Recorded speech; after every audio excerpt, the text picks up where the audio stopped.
kasih atas kesempatannya. Perkenalkan, nama saya Sylvia Erva dengan NIM 2019-210744. Pada pertemuan ke-10 ini, kita dari kelompok 6 akan mempresentasikan bab 14 tentang strategi komunikasi pemasaran terpadu.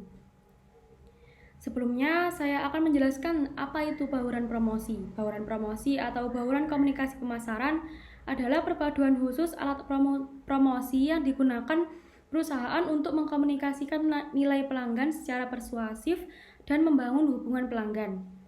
Bauran promosi total perusahaan ini terdiri dari campuran spesifik periklanan, hubungan masyarakat, penjualan pribadi, promosi penjualan, dan alat pemasaran langsung. 5 alat promosi utama tadi didefinisikan sebagai berikut. Yang pertama yaitu periklanan, yaitu segala bentuk presentasi non-personal dan promosi ide, barang, atau layanan berbayar oleh sponsor yang teridentifikasi. Yang kedua, promosi penjualan, yaitu insentif jangka pendek untuk mendorong pembelian atau penjualan produk atau layanan. Yang ketiga, penjualan pribadi, yaitu interaksi pelanggan pribadi oleh tenaga penjualan perusahaan untuk tujuan melibatkan pelanggan, melakukan penjualan, dan membangun hubungan pelanggan. Yang keempat, hubungan masyarakat, yaitu membangun hubungan baik dengan berbagai politik perusahaan dengan mendapatkan publisitas yang menguntungkan, membangun citra perusahaan yang baik, dan menangani atau mencegah rumor, cerita, dan acara yang tidak menguntungkan. Yang terakhir, pemasaran langsung dan digital, yaitu terlibat langsung dengan konsumen individu dan komunitas pelanggan yang ditargetkan dengan cermat untuk mendapatkan tanggapan segera dan membangun hubungan pelanggan yang langgeng. Masuk pada materi, saya akan menjelaskan tentang komunikasi pemasaran terpadu. Komunikasi pemasaran terpadu adalah sebuah proses perencanaan marketing komunikasi yang memperkenalkan konsep perencanaan komprehensif untuk mengevaluasi peranan strategis dari berbagai elemen komunikasi pemasaran seperti public relation, advertising, direct selling, sales promotion, dan interaktif marketing untuk memberikan kejelasan, konsistensi, serta pengaruh komunikasi yang maksimum. Komunikasi pemasaran terpadu sering disebut dengan IMC, merupakan sebuah proses strategi bisnis dalam mengelola hubungan dengan konsumen yang intinya untuk menggerakkan brand value. Memasuki awal tahun 1990-an, kegiatan bisnis khususnya pemasaran tidak lagi mengacu kepada strategi pemasaran tradisional, melainkan lebih mengacu pada strategi pemasaran modern dengan konsep 4P, yaitu Product, Price, Place, and Promotion. Kemunculan strategi 4P inilah yang menandai munculnya komunikasi pemasaran terpadu dengan tidak hanya menggunakan iklan melainkan juga menggunakan PR atau public relation yang sudah saya jelaskan di awal tadi. Tujuan yang ingin dicapai IMC adalah untuk memengaruhi masyarakat dengan elemen promosinya sampai ke tingkat kognisi, afeksi, dan konasi. Elemen promosi yang digunakan terbagi atas soft sell dan hard sell. Soft sell berupa advertising, public relation, CSR, interactive marketing yang bertujuan untuk memengaruhi konsumen ke tingkat kognisi dan afeksi. Sedangkan hard sell berupa personal selling, direct marketing, sales promotion untuk memengaruhi konsumen ke tingkat konasi. Pada komunikasi pemasaran terpadu terdapat poin model komunikasi pemasaran baru. Beberapa faktor utama mengubah wajah komunikasi pemasaran saat ini. Pertama, konsumen berubah. Di era digital dan nirkabel ini, konsumen mendapatkan informasi yang lebih baik dan komunikasi yang lebih diberdayakan daripada mengandalkan informasi yang disediakan pemasar. Mereka dapat menggunakan internet, media sosial, dan teknologi lain untuk mencari informasi sendiri. Kedua, strategi pemasaran sedang berubah. Ketika pasar massal telah terfragmentasi, para pemasar bergeser dari pemasaran massal. Akhirnya, kemajuan pesat dalam teknologi digital menyebabkan perubahan luar biasa dalam cara perusahaan dan pelanggan berkomunikasi satu sama lain. Era digital telah melahirkan sejumlah alat informasi dan komunikasi baru dari sistem televisi satelit dan kabel hingga telepon pintar dan tablet, hingga banyak wajah internet seperti situs web merek, email, blog, media sosial, dan komunitas online, web seluler, dan banyak lagi. Poin selanjutnya yaitu kebutuhan komunikasi pemasaran terpadu. Pergeseran ke arah campuran pendekatan media dan konten yang lebih kaya menimbulkan masalah bagi pemasar. Konsumen saat ini mendapatkan pesan merek dari berbagai sumber, tetapi terlalu sering perusahaan gagal mengintegrasikan berbagai saluran komunikasi mereka. Iklan media massa mengatakan satu hal, sedangkan situs internet perusahaan seperti email, halaman media sosial, atau video yang diposting di YouTube mengatakan sesuatu yang sangat berbeda. Masalahnya adalah konten pemasaran seringkali berasal dari berbagai bagian perusahaan. Pesan iklan disiapkan oleh departemen periklanan atau biro iklan. Departemen atau agensi perusahaan lain menyiapkan pesan hubungan masyarakat, acara promosi penjualan, dan konten media sosial atau online. Namun konsumen tidak membedakan sumber konten seperti yang dilakukan pemasar. Dalam benak konsumen, sumber atau konten terkait merek dari berbagai sumber, baik itu iklan Super Bowl, misal tampilan di toko, aplikasi seluler, atau post media sosial teman, semuanya bergabung menjadi satu pesan tentang merek atau perusahaan. Konten yang bertentangan dari berbagai sumber ini dapat mengakibatkan kebingungan pada citra perusahaan, posisi merek, dan hubungan pelanggan. Sekian presentasi dari saya dan akan dilanjutkan oleh rekan saya. Assalamualaikum warahmatullahi wabarakatuh. Perkenalkan, nama saya Muhammad Nafan Dauhak dengan NIM 2019-10778. Di sini saya akan menjelaskan tentang berbagai jenis promosi untuk meningkatkan penjualan dan pemasaran produk. Berbagai jenis promosi untuk meningkatkan penjualan dan pemasaran produk. Bauran promosi atau promotion mix merupakan salah satu bagian dari bauran pemasaran atau marketing mix. Pada ilmu manajemen pemasaran, promosi merupakan bagian yang tidak bisa dipisahkan pada pemasaran itu sendiri, sehingga tanpa keberadaannya yang pemasaran sama sekali tidak bisa berjalan. Promosi sebagai upaya perkenalan produk atau jasa agar dikenal dan diterima publik dapat ditempuh dengan berbagai cara. Seperti di televisi Anda sering melihat iklan suatu produk, atau perjalanan Anda melihat produk, poster, atau videotron. Pada pagi hari saat Anda hendak mencuci kendaraan sudah ada brosur terselip di pendeka kaca atau windscreen wiper. Manfaat melakukan promosi. Seberapa besar manfaat promosi mempengaruhi penjualan? Sebenarnya secara sadar atau tidak sadar Anda salah satu korban promosi. Promosi adalah sebuah usaha untuk menginformasikan dan mempengaruhi target konsumen agar nantinya tertarik untuk melakukan pembelian. Berikut ini beberapa manfaat promosi yang Anda perlu ketahui. Customer loyalty. Promosi manfaat untuk meningkatkan loyalitas konsumen agar nantinya tidak beralih ke produk kompetitor. Media komunikasi. Promosi akan dapat membantu sebuah perusahaan untuk menyampaikan informasi yang ingin disampaikan kepada para konsumen dan calon konsumennya. Pertahanan. Promosi merupakan salah satu cara paling efektif untuk mempertahankan citra atau image dari serangan-serangan agresif para kompetitor sebuah perusahaan. Trial and repeat buying. Dengan melakukan promosi akan meningkatkan kemungkinan sebuah perusahaan untuk terus mendapatkan pembelian baru dan juga pembelian berulang. Membangun merek. Promosi berfungsi untuk meningkatkan brand awareness dan juga dengan semakin tingkat tinggi brand awareness akan membuat sebuah produk dapat menjadi top of mind di masyarakat. Branding yang terbentuk akan memperkokoh suatu perusahaan pada pandangan publik masyarakat. 5 bentuk dan jenis bauran promosi atau promotion mix. Segala jenis promosi pada pemasaran dikategorikan dari 5 bentuk promotion mix. Anda dapat melakukan salah satunya atau semua agar hasil dapat diperoleh maksimal, hanya jika dijalani secara benar.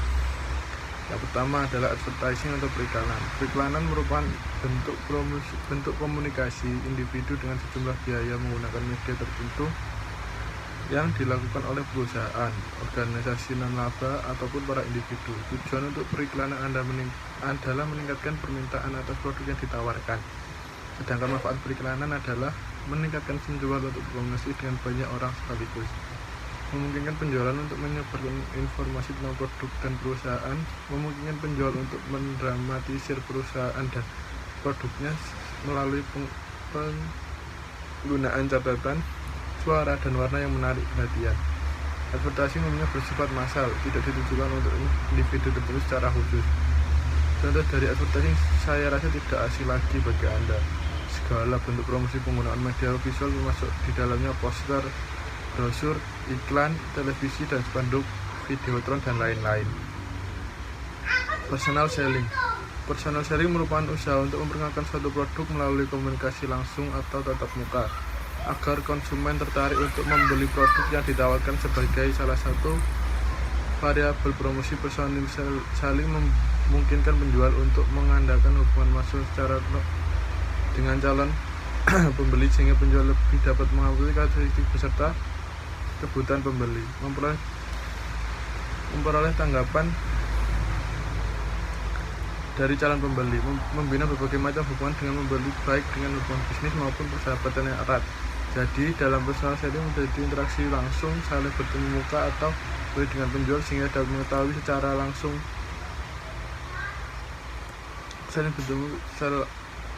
keinginan, perilaku, dan motif pembelian dari konsumen, sekaligus dapat melihat reaksi konsumen.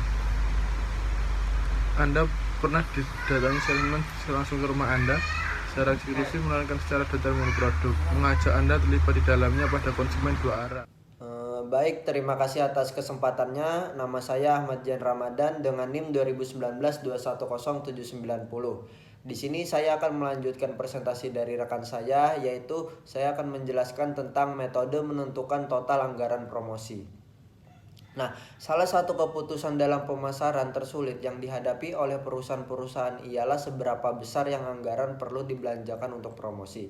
John Wanamaker, seorang para toko serba ada, mengatakan, "Saya mengetahui bahwa separuh dari periklanan saya terbuang percuma, namun saya tidak mengetahui separuh yang mana itu.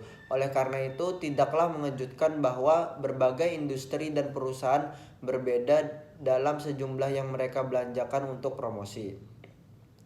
Lalu, bagaimana perusahaan menentukan anggaran promosinya? Setidaknya terdapat 4 metode utama yang digunakan dalam menyusun anggaran promosi, yaitu yang pertama ada affordable method atau metode sesuai kemampuan, percentage of sales method atau metode persentase penjualan, competitive parity method atau metode keseimbangan persaingan, dan objective and text method, metode tujuan dan tugas. Oke, di sini nanti saya akan menjelaskan satu-satu.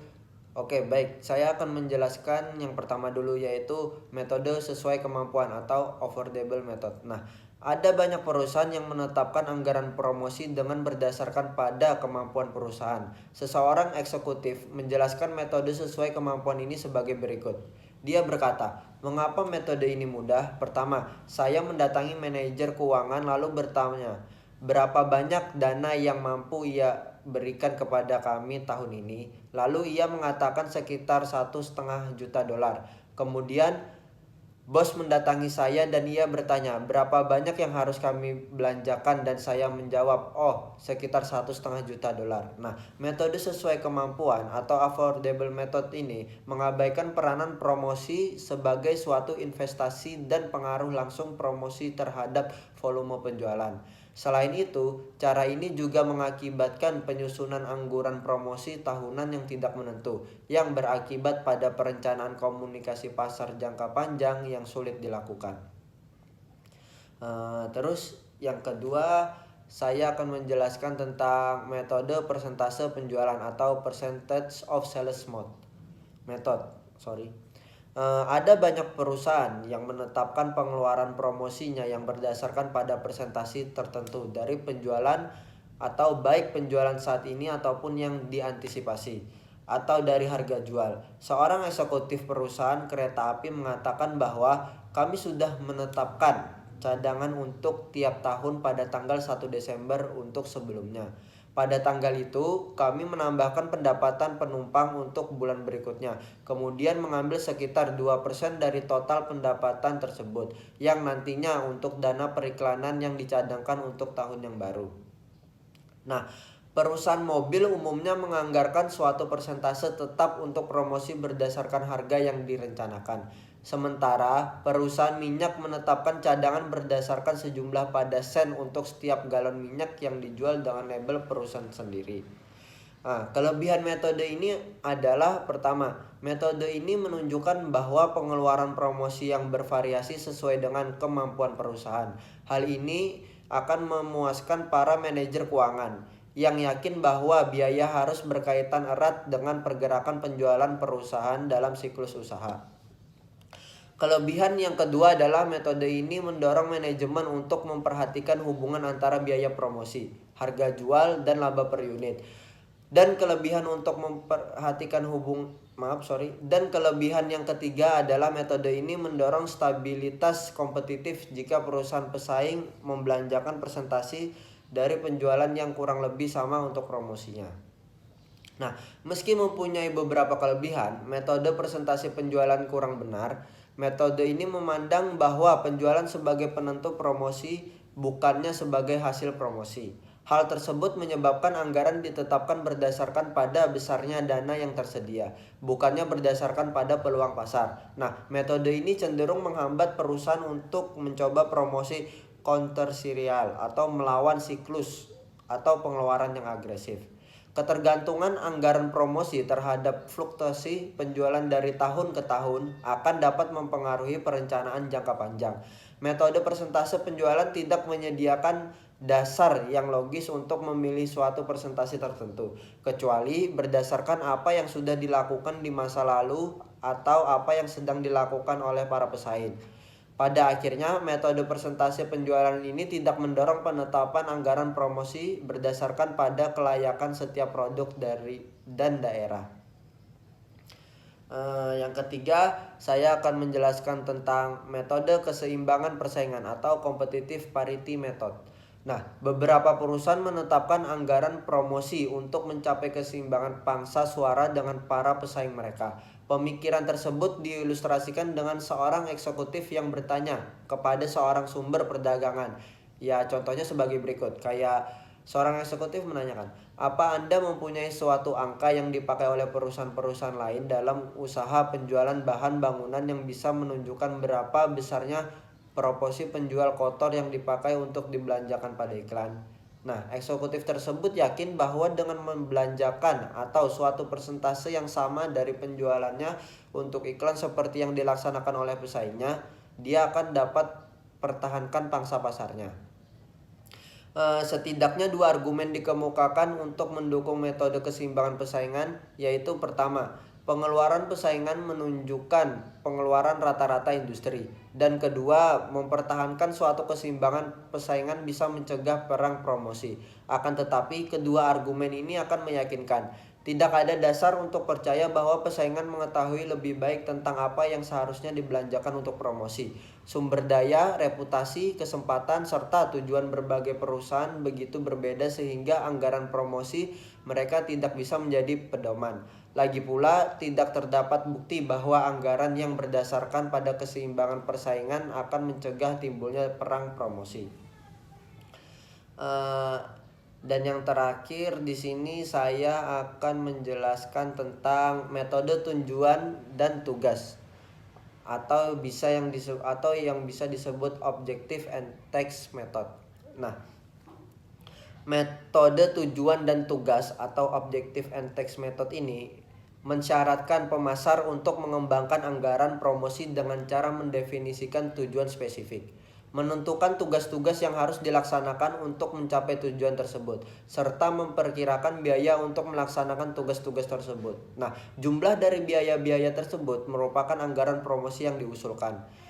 Ule menunjukkan bagaimana metode tujuan dan tugas ini dapat dipakai untuk menyusun anggaran iklan. Contohnya, katakanlah Helena Curtis ingin meluncurkan sebuah sampo anti ketombe baru untuk wanita, yaitu Clear. Dan langkah-langkahnya ialah sebagai berikut. Yang pertama, menentukan pangsa pasar yang diinginkan. Perusahaan memperkirakan bahwa terdapat sekitar 50 juta orang pengguna produk potensial dan menetapkan sasaran untuk menarik sekitar 8% dari pasar tersebut, yaitu 4 juta pengguna. Yang kedua, menentukan persentase dari pasar yang harus dijangkau oleh iklan Clear. Pengiklanan berharap bisa mencapai 80% atau 40 juta calon pembeli dengan pesan pada iklannya. Yang ketiga, menentukan persentase calon yang sadar yang akan dipengaruhi untuk mencoba mereka tersebut. Pengiklanan akan merasa senang apabila 25% dari calon pengguna yang sadar atau 10 juta orang mencoba Clear. Hal tersebut karena pengiklanan memperkirakan bahwa sekitar 40% dari semua orang yang mencoba atau 4 juta orang ini akan menjadi pengguna setia. Nah, inilah namanya tujuan pasar. Terus selanjutnya menentukan jumlah pengaruh iklan per 1% tingkat percobaan. Pengiklanan memperkirakan bahwa setiap 40 tampilan iklan untuk tiap 1% populasi akan menghasilkan sekitar 25% tingkat percobaan produk. Yang selanjutnya yaitu menentukan jumlah poin peringkat bruto yang harus dibeli. Gross rating point atau poin peningkat bruto ialah suatu tampilan iklan untuk 1% populasi sasaran. Karena perusahaan menginginkan mencapai 40 tampilan iklan untuk 80% populasi, maka perusahaan ingin membeli sekitar 3.200 poin peringkat bruto. Selanjutnya, menentukan anggaran iklan yang dibutuhkan berdasarkan rata-rata biaya untuk membeli 1 poin peringkat bruto. Untuk dapat menampilkan satu iklan pada 1% populasi sasaran, diperlukan biaya sebesar rata-rata $3.000. Oleh sebab itu, untuk membeli 3.200 poin peringkat bruto dibutuhkan dana sebesar kurang lebih itu $10 juta pada tahun pengenalan produk. Nah, metode tujuan dan tugas atau objective and text method ini mempunyai keunggulan karena mengharuskan manajemen untuk menjelaskan asumsi-asumsinya tentang hubungan antara dana yang dibelanjakan, tingkat percobaan penduduk, tingkat tampilan iklan, dan pemakaian produk secara teratur. Jadi pertanyaan utamanya ialah seberapa besar bobot yang harus diterima promosi dalam keseluruhan bauran pemasaran atau dibandingkan dengan pelayanan yang lebih baik, peningkatan produk, harga yang lebih rendah, dan lain sebagainya. Jawabannya ialah tergantung pada posisi produk perusahaan di dalam siklus hidup produk. Apakah produk tersebut ialah merupakan komoditas yang sangat terdiferensiasi? Apakah produk tersebut diperlukan secara rutin atau harus dijual, dan pertimbangan-pertimbangan lainnya. Nah, dalam teori, total anggaran promosi semestinya ditetapkan pada saat laba marginal dalam pemakaian uang terakhir untuk promosi sama dengan laba marginal dari pemakaian uang yang terakhir yang tidak digunakan untuk promosi. Akan tetapi menerapkan prinsip ini tidaklah mudah. Nah, mungkin cukup sekian presentasi dari saya, kurang lebihnya mohon maaf. Assalamualaikum warahmatullahi wabarakatuh. Terima kasih atas kesempatannya. Nama saya Fajar Setia Pradadi dengan NIM 2019-210792. Di sini saya akan melanjutkan presentasi dari kelompok saya. Membentuk program promosi yang terkoordinasi dengan baik untuk mendapatkan sebuah respon. Audiensi yang diinginkan terlalu sering komunikasi pemasaran berfokus pada kesadaran, citra, atau preferensi langsung tujuan di pasar sasaran. Tetapi pendekatan komunikasi ini terlalu picik. Hari ini pemasar bergerak ke arah melihat komunikasi sebagai mengelola pelanggan yang sedang berlangsung, keterlibatan dan hubungan dengan perusahaan dan mereknya. Karena pelanggan berbeda, program komunikasi perlu dikembangkan secara spesifik, segmen, relung, dan bahkan individu. Dan mengingat komunikasi interaktif hari ini, teknologi perusahaan tidak hanya harus bertanya bagaimana kita bisa melibatkan pelanggan kita, tetapi juga bagaimana kita bisa membiarkan pelanggan melibatkan kita.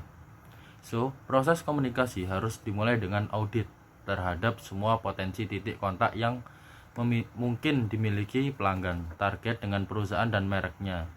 Misalnya, seseorang yang membeli paket telepon nirkabel berbagai situs online online untuk harga dan ulasan, dan periksa paketnya di Best Buy, Walmart, atau kios atau toko penyedia nirkabel pemasar. Menilai pengaruh apa yang akan dimiliki setiap pengalaman komunikasi pada bagian tahap pembelian.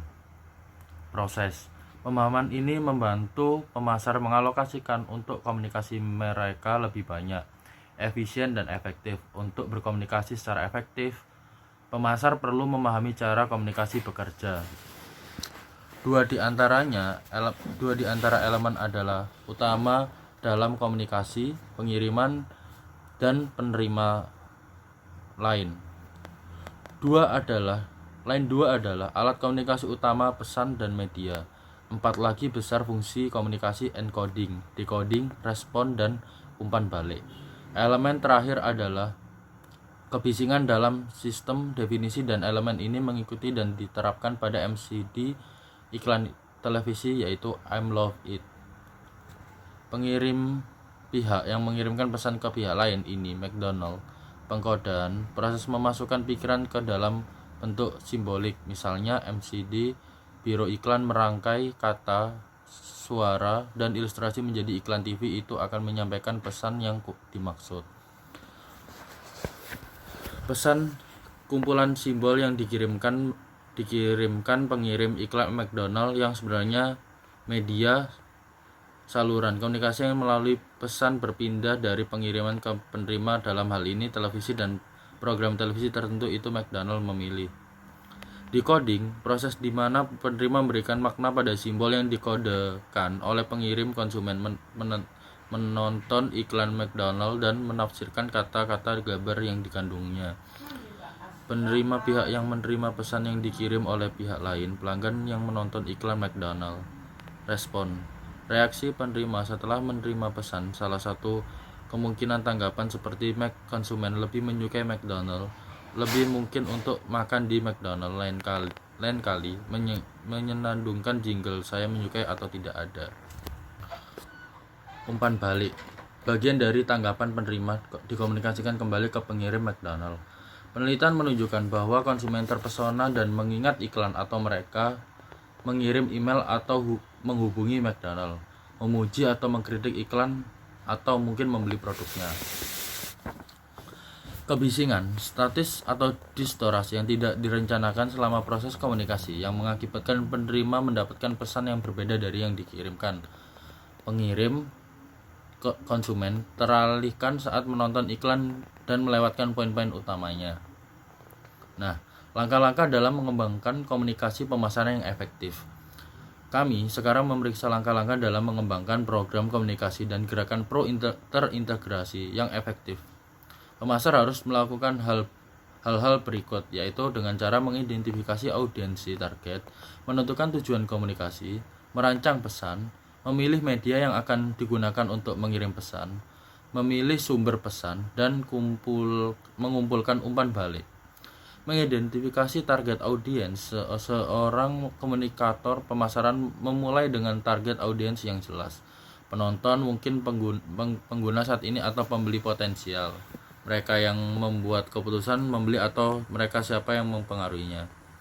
Penonton mungkin individu, kelompok, publik khusus, atau masyarakat umum. Target audiens akan sangat mempengaruhi keputusan komunikator. Apa yang akan dikatakan, bagaimana akan dikatakan, kapan akan dikatakan, di mana akan dikatakan, dan siapa akan mengatakannya. Menentukan tujuan komunikasi. Setelah audiens target ditentukan, pemasar harus menentukan yang diinginkan tanggapan. Tentu saja, dalam banyak kasus mereka akan mencari respons pembelian, tapi belilah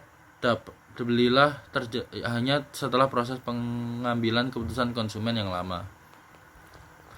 Mendesain pesan. Setelah menentukan respon audiens yang diinginkan, komunikator kemudian beralih ke pengembangan pesan yang efektif. Idealnya pesan harus mendapatkan perhatian. Terima kasih atas kesempatannya.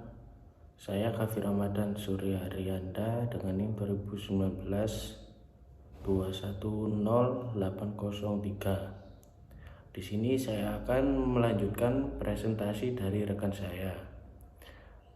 Beberapa perusahaan barang industri hanya menggunakan strategi push. Demikian pula beberapa perusahaan pemasaran langsung hanya menggunakan strategi pull. Namun, sebagian besar perusahaan besar menggunakan kombinasi dari keduanya. Misalnya Unilever menghabiskan 8 miliar US dollar di seluruh dunia setiap tahun untuk pemasaran konsumen dan promosi penjualan untuk menciptakan preferensi merek dan menarik pelanggan ke toko yang membawa produknya. Pada saat yang sama, Unilever menggunakan tenaga penjualnya sendiri dan distributor serta promosi perdagangan untuk mendorong merek melalui saluran sehingga mereka akan tersedia di rak-rak toko ketika konsumen datang menelepon. Perusahaan mempertimbangkan banyak faktor ketika merancang strategi bauran promosi mereka, termasuk jenis produk dan pasar. Misalnya, pentingnya alat promosi yang berbeda bervariasi antara pasar konsumen dan bisnis. Perusahaan bisnis ke konsumen biasanya menarik lebih banyak menempatkan dan lebih banyak dana mereka untuk iklan, diikuti oleh promosi penjualan pribadi, dan kemudian hubungan masyarakat. Sebaliknya, pemasar bisnis ke bisnis cenderung mendorong lebih banyak dan menempatkan lebih banyak dana mereka untuk penjualan pribadi, diikuti oleh promosi penjualan, periklanan, dan hubungan masyarakat. Mengintegrasikan bauran promosi. Setelah menetapkan anggaran dan bauran promosi, perusahaan sekarang harus mengambil langkah-langkah untuk memastikan bahwa setiap elemen bauran promosi terintegrasi dengan lancar. Dipandu oleh strategi komunikasi, perusahaan secara keseluruhan berbagai elemen promosi harus bekerja sama untuk membawa pesan, merek yang unik, dan nilai jual perusahaan. Mengintegrasikan bauran promosi dimulai dengan pelanggan, baik itu periklanan, penjualan, promosi, penjualan, hubungan masyarakat, atau pemasaran digital. Dan komunikasi di setiap titik kontak pelanggan harus memberikan pemosisian dan konten pemasaran yang konsisten. Campuran promosi yang terintegrasi memastikan bahwa upaya komunikasi terjadi kapan, di mana, dan bagaimana pelanggan membutuhkannya. Untuk mencapai bauran promosi dan terintegrasi, semua fungsi perusahaan harus bekerja sama untuk merencanakan upaya komunikasi bersama. Banyak perusahaan bahkan memasukkan pelanggan, pemasok, dan pemangku kepentingan lainnya pada berbagai tahap perencanaan komunikasi. Kegiatan promosi yang tersebar atau terputus-putus di seluruh perusahaan dapat mengakibatkan dampak komunikasi pemasaran yang terdilusi dan posisi yang membingungkan. Sebaliknya, bauran promosi yang terintegrasi memaksimalkan efek gabungan dari semua upaya promosi perusahaan. Komunikasi pemasaran bertanggung jawab sosial. Dalam membentuk bauran promosinya, perusahaan harus menyadari banyak masalah hukum dan etika seputar komunikasi pemasaran. Sebagian besar pemasar bekerja keras untuk berkomunikasi secara terbuka dan jujur dengan konsumen dan pengecer. Namun, pelanggaran dapat saja terjadi dan pembuat kebijakan publik telah mengembangkan banyak undang-undang dan peraturan untuk diatur. Periklanan, promosi penjualan pribadi, dan pemasaran langsung. Di bagian ini kami membahas masalah tentang periklanan, promosi, penjualan, dan penjualan pribadi. Periklanan dan promosi penjualan, secara hukum perusahaan harus menghindari iklan palsu atau menipu. Pengiklanan tidak boleh membuat klaim palsu seperti menyarankan bahwa suatu produk menyembuhkan sesuatu padahal tidak. Mereka harus menghindari iklan yang memiliki kapasitas untuk menipu, meskipun sebenarnya tidak ada yang bisa menipu. Sebuah mobil tidak dapat diiklankan dengan mendapatkan 32 mil per galon kecuali ia melakukan dalam kondisi yang khas, dan roti diet tidak dapat diiklankan sebagai memiliki lebih sedikit kalorinya karena hanya irisannya lebih tipis. Penjual harus menghindari iklan umpan dan ganti yang menarik pembeli dengan cara yang salah. Misalnya, pengecer besar mengiklankan mesin jahit dengan harga 179 US dollar. Ketika konsumen mencoba untuk membeli mesin yang diiklankan, penjual mengecilkan fiturnya, menempatkan mesin yang rusak di lantai showroom, mengecilkan kinerja mesin, dan mengambil tindakan lain dalam upaya untuk mengalihkan pembeli ke mesin yang lebih mahal. Tindakan seperti itu tidak etis dan ilegal. Kegiatan promosi perdagangan perusahaan juga diatur dengan ketat, misalnya di bawah Robinson Patman Act. Penjual tidak harus mendukung pelanggan tertentu melalui penggunaan promosi perdagangan. Mereka harus menyediakan tunjangan promosi dan layanan untuk semua pengecer dengan persyaratan yang secara proporsional. Lebih dari sekedar menghindari jebakan hukum seperti iklan yang menipu atau bergonta-ganti, perusahaan dapat menggunakan iklan dan bentuk promosi lainnya untuk mendorong dan mempromosikan program, tindakan, dan ide bertanggung jawab secara sosial. Perusahaan di hampir setiap industri sekarang mempromosikan sebagai penyebab sosial dan lingkungan yang terkait dengan merek-merek mereka. Misalnya Google baru ini meluncurkan kampanye pemasaran dan periklanan Made with Code senilai 50 juta US dollar yang mendorong gadis-gadis muda untuk mengejar karir di bidang sains dan teknologi. Perusahaan menemukan bahwa 4% gadis sekolah menengah mengungkapkan minat pada sains, teknologi, teknik, dan matematika. Tetapi di sekolah menengah kurang dari 1% anak perempuan berencana untuk mengambil jurusan ilmu komputer melalui iklan situs media sosial dan digital khusus, acara, dan kemitraan dengan organisasi nirlaba. Gadis-gadis memulai dengan kecintaan pada sains dan teknologi, tetapi hilangnya di suatu tempat di sepanjang jalan. Mari pembantu mendorong semangat itu. Staf penjualan perusahaan harus mengikuti aturan persaingan yang sehat. Sebagian besar negara, misalnya Wiraniaga, tidak boleh berbohong pada konsumen atau menyesatkan mereka tentang keuntungan membeli produk tertentu untuk menghindari praktik umpan dan beralih persyarat pernyataan staf penjualan harus cocok dengan klaim periklanan. Di bawah peraturan ini, pelanggan yang setuju di rumah mereka sendiri, tempat kerja, asrama, atau fasilitas yang disewa oleh penjual untuk sementara waktu, seperti kamar hotel, pusat konvensi, dan restoran, untuk membeli sesuatu yang harganya lebih dari 25 US dollar, memiliki 72 jam di mana mereka untuk membatalkan kontrak atau mengembalikan barang dagangan dan mendapatkan uang mereka kembali. Tidak ada pernyataan yang diajukan. Demikian presentasi dari saya, kurang lebihnya saya mohon maaf.